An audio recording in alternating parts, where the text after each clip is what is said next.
They assumed that a minor HOA penalty would force me to submit to their power-hungry demands, unaware that they had just antagonized the very man responsible for law and order in our community.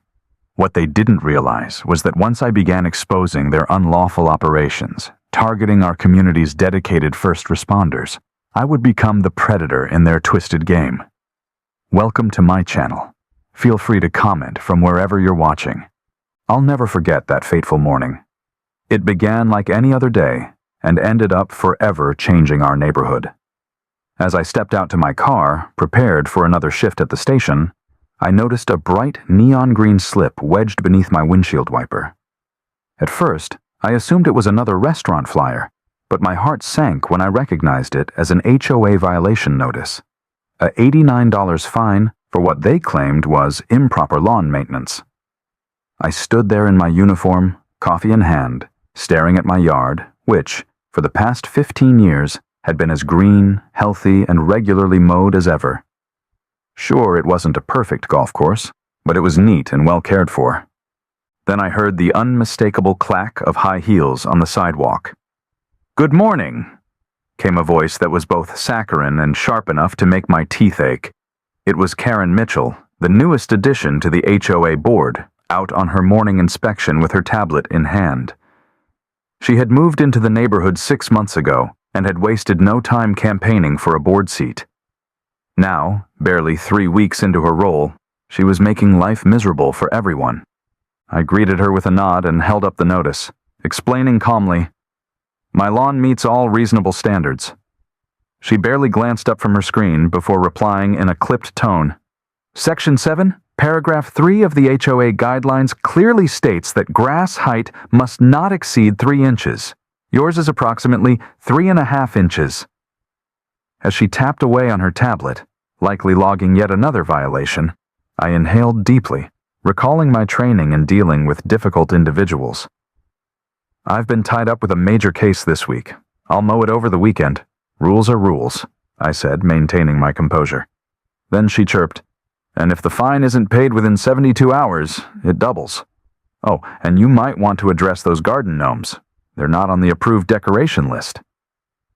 I felt my blood pressure spike as I looked at the collection of gnomes my late wife had lovingly amassed over a decade.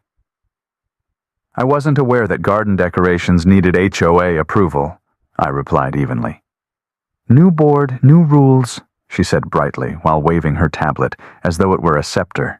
"We're bringing this neighborhood into the modern age. No more tacky decor that lowers property values."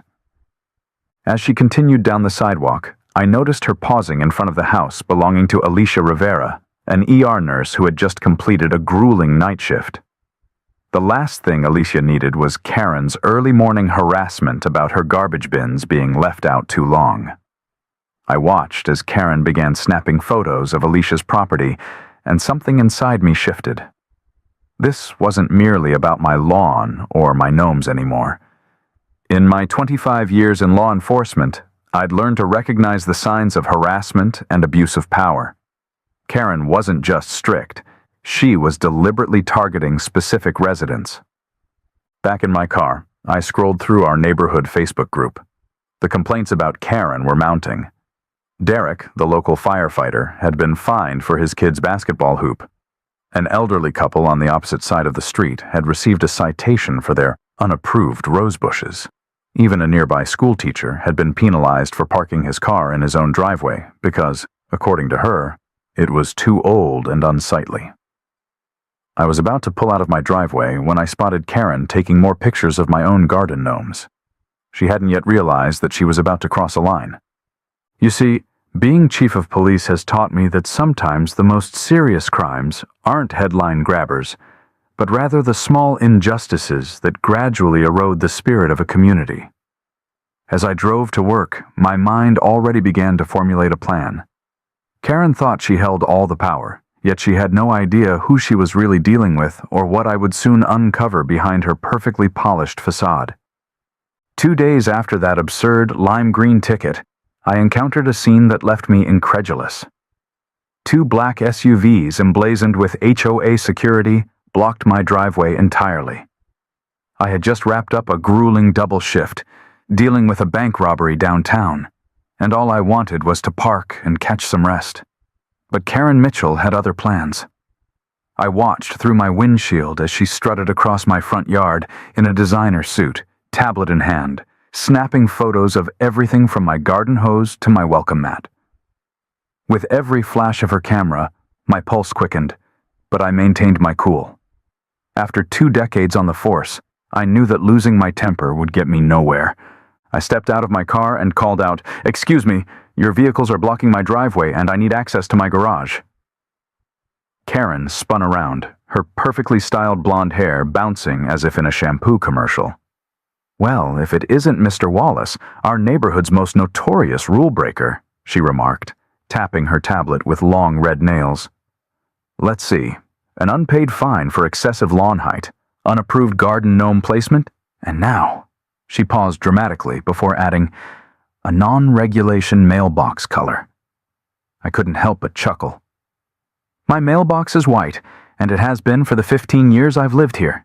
According to the new guidelines, mailboxes must be painted pristine pearl white from the Anderson Paint Company collection. Mine is classic white, just a slightly different shade." She smiled as though she had solved a mystery. Then I pulled out my phone and began recording. "Karen, I understand you're new to the neighborhood, but these security vehicles are parked illegally. They're obstructing access to my property, a clear violation of City Ordinance 20-345. For a fleeting moment, her smile faltered.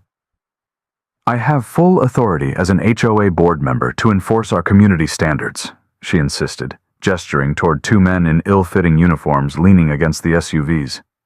"These security officers are here to ensure compliance." That's when I noticed something peculiar about their badges. They bore a resemblance to legitimate police badges, but something was off. As Chief Anderson, I knew every licensed security firm in our jurisdiction, and I couldn't recall any record of Mitchell Security Solutions. I took a deep breath and tried reasoning with her one more time. "Look, I understand you're trying to uphold property values, but blocking someone's driveway over a $89 fine isn't just unreasonable. It's illegal. I'd hate to have to escalate this matter." Her face flushed to match her nail polish. "Is that a threat, Mr. Wallace? Because I have photos documenting every violation on your property, and the HOA board will be very interested in your defiant behavior." She then turned to the security guards, ordering them, "Make a note of his threatening demeanor." As they fumbled with their notepads, I noticed their shoulder patches were peeling, as if printed on a copy machine at a local shop. Something wasn't adding up, and my instincts kicked in. I pulled up the city's business license database on my phone while keeping a wary eye on Karen, who continued to photograph my property. Within a few taps, I confirmed what I suspected. No licensed security company was registered under her name or under that of her brother, whom I had seen at the last HOA meeting wearing a similar uniform. Just then, Mrs. Ramirez from next door burst out in her nurse's scrubs. "Chief Anderson, I'm so relieved you're here. They've been blocking my driveway too, and I'm late for my hospital shift." I watched as Karen's eyes widened imperceptibly when she heard the title Chief. For a moment, her tablet nearly slipped from her fingers, but instead she straightened her chin and declared, "Your title doesn't matter here, Chief Anderson. HOA rules apply equally to everyone. Now, if you'll excuse me, I have to document a few more violations before processing additional fines for your uncooperative behavior." Clutching her clipboard as if it were armor, she strode away, and I knew then that this was only the beginning. Karen's meticulously crafted HOA world was about to unravel, especially once I started investigating how these new security measures had even been approved. I never expected that a simple dispute over lawn care would lead me to uncover something so disturbing in our otherwise peaceful neighborhood. It all escalated when Alicia, our local ER nurse, knocked on my door at 6 a.m., still in her scrubs and fighting back tears. She had just endured a brutal overnight shift responding to a bus crash, only to find her entire front yard plastered with bright orange violation notices. "Chief," she said, hands trembling as she held up the stack of papers. They're threatening to put a lien on my house because my garbage bin was left out an extra day while I was on a double shift during the crisis." The sight of a dedicated nurse who had spent 16 hours saving lives being harassed over garbage bins set my blood boiling. But Alicia wasn't alone. As I began asking around, more stories emerged. Derek, the local firefighter, showed me citation after citation for his kid's basketball hoop, the very same hoop that had stood undisturbed for 5 years until Karen joined the board. The Martinez family, reeling from a recent family tragedy, had been fined because their Christmas lights remained up 2 days past Karen's arbitrary deadline. That evening, I spread out all the complaints at my kitchen table like pieces of a jigsaw puzzle. The pattern was unmistakable. Karen wasn't merely being pedantic. She was targeting homes where residents worked long or irregular hours. Doctors, nurses, firefighters, people who couldn't always be home to promptly respond to her demands were being singled out. My police instincts kicked in as I mapped out every citation issued in the 3 months since Karen's arrival on the board. The violations clustered around homes of emergency workers and those who had opposed her during the HOA election. This wasn't random. It was calculated harassment. Soon after, Deputy Larson texted me. "Chief Anderson, you won't believe this. Remember the flooding issue last spring? I just found out that Karen's brother's company was awarded the contract for drainage repair at 3 times the competitive bid." I leaned back in my chair, recalling the smug smile Karen had worn earlier when I questioned the fines. "Rules are rules," she had said. But now I understood. These weren't rules at all. They were tools for a power trip, and perhaps even something far more sinister. Then the doorbell rang. It was Mrs. Lee, an elderly widow who had lived here longer than anyone else. "Chief, I'm so worried," she whispered, glancing over her shoulder. "They're installing cameras on the streetlights today without any permission, and they're all aimed at specific houses, even yours." My jaw tightened. Unauthorized surveillance in my jurisdiction was a serious offense, and it became clear that Karen was no mere nuisance. She was potentially breaking the law. Yet I needed more evidence before I could take action. If I moved too hastily, she would claim I was abusing my authority as Chief Anderson. While escorting Mrs. Lee back to her home, I spotted Karen in her driveway, conversing with 2 unfamiliar men in uniforms that bore an uncanny resemblance to those from her brother's security company. Something about their appearance seemed off. My gut told me there was more to this story, a gut feeling honed by 20 years on the force that had rarely led me astray. I recalled the words of my mentor, "The bigger they are, the harder they fall." Karen had built a little kingdom of fear and intimidation, but she had made one fatal error. She'd become overly confident and sloppy. She didn't realize that while she was busy watching us, we were watching her too. The true question was no longer about stopping Karen. It was about exposing the entire corrupt system she had constructed. I spent hours that day poring over evidence. Property maps that revealed Karen had extended her back fence 2 feet past her property line. Security camera footage from my cruiser that showed her company had repeatedly blocked emergency vehicle access, and HOA financial records that indicated she had been pushing for higher fines while funneling all security contracts to her brother's firm. Every new piece of evidence made it increasingly clear that Karen was not just enforcing arbitrary rules. She was abusing her power for personal gain. I never imagined that a simple dispute over lawn height would spiral into an investigation of systemic corruption. The final nail came when Alicia, the exhausted ER nurse, arrived at my station with another violation notice. "Chief Anderson," she said, voice shaking, "I can't keep paying these fines on a nurse's salary." The notice, like all the others, was signed by Karen and cited some obscure rule that seemed designed specifically to target hardworking people. At the station, I dug deeper into public records. I discovered that Karen's brother, Randall Mitchell, had a long history of failed security companies in 3 different states, each time mired in complaints about aggressive tactics and unauthorized vehicle blockades. And every time, The investigations fizzled out before any accountability could be reached. My next stop was the county clerk's office.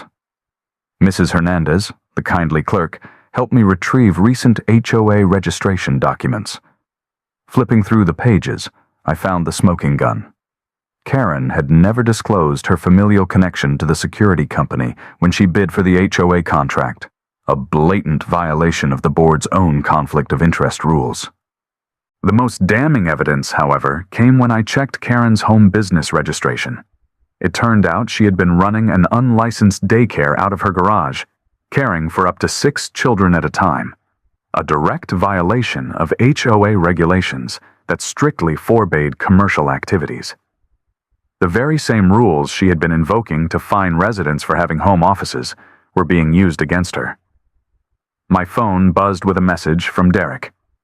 "Chief, you need to see this. I've got photos of Karen's security company vehicles parked in fire lanes. As a firefighter, I know exactly how dangerous this is. Emergency vehicles wouldn't be able to pass if needed." I spent the rest of the afternoon assembling my case. Property maps, security footage, financial records, and business licenses all pointed to one conclusion. Karen had been using her position to push an agenda that not only harassed her neighbors, but also put public safety at risk. I meticulously copied every document and stored them in both digital and physical formats, a habit ingrained in me after years on the force. Just as Officer Hernandez rushed into my office with news that a security vehicle had nearly towed Dr. Green's car from the emergency room entrance, I realized I had gathered the final piece of evidence. Sitting back in my chair, I surveyed the wall of evidence. Karen had no inkling of what was coming. In her quest to build her personal empire of power, she had left behind a trail of violations that would astound even her staunchest supporters on the board. The next step was critical, timing the revelation perfectly. My phone buzzed with a text from one of my sergeants. Karen had just submitted a proposal for expanded security measures. An emergency HOA meeting was scheduled for the following night. I smiled to myself. Sometimes the best investigations are those where you let your target walk right into the trap they set for others. That evening, as I entered the packed meeting room, my heart pounded steadily while my face remained composed. Karen stood at the front, clad in her designer suit, waving a stack of papers outlining her new community safety program. She droned on about hiring more security guards and installing cameras on every street, while the room, tired of her draconian rules, sat in uneasy silence. I waited until she concluded her speech on protecting property values before raising my hand. Before a vote could be taken, I stood and said, "I think there's something everyone here needs to know." Karen's eyes narrowed as she recognized me out of uniform. "I'm Chief Anderson," I announced, "and I've been investigating some very concerning issues." I then produced my own stack of documents, property records, business licenses, and photographs, and connected them to the projector.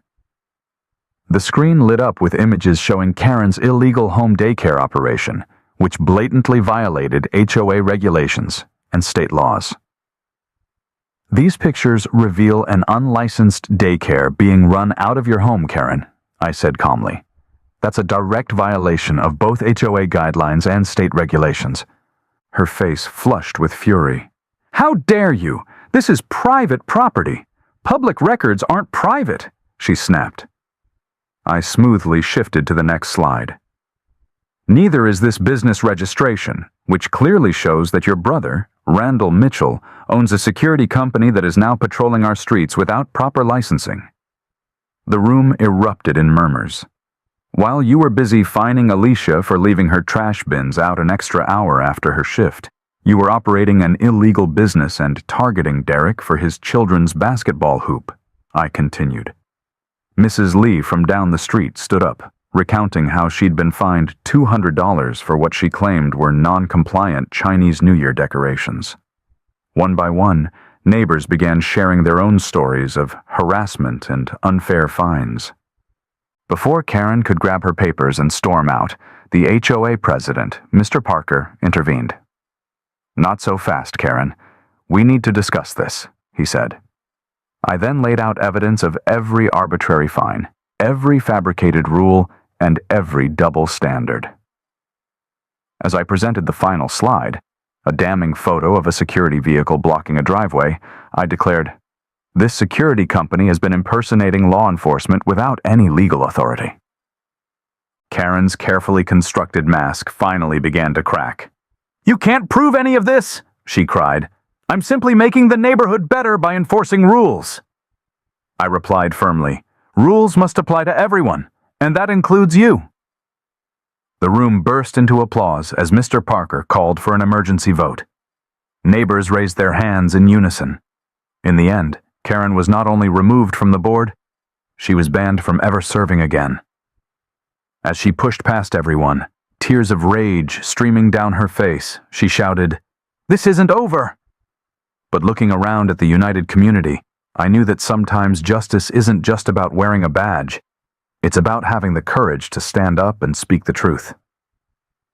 Later that night, I organized all the evidence in a meticulously labeled folder. The meeting room had been packed.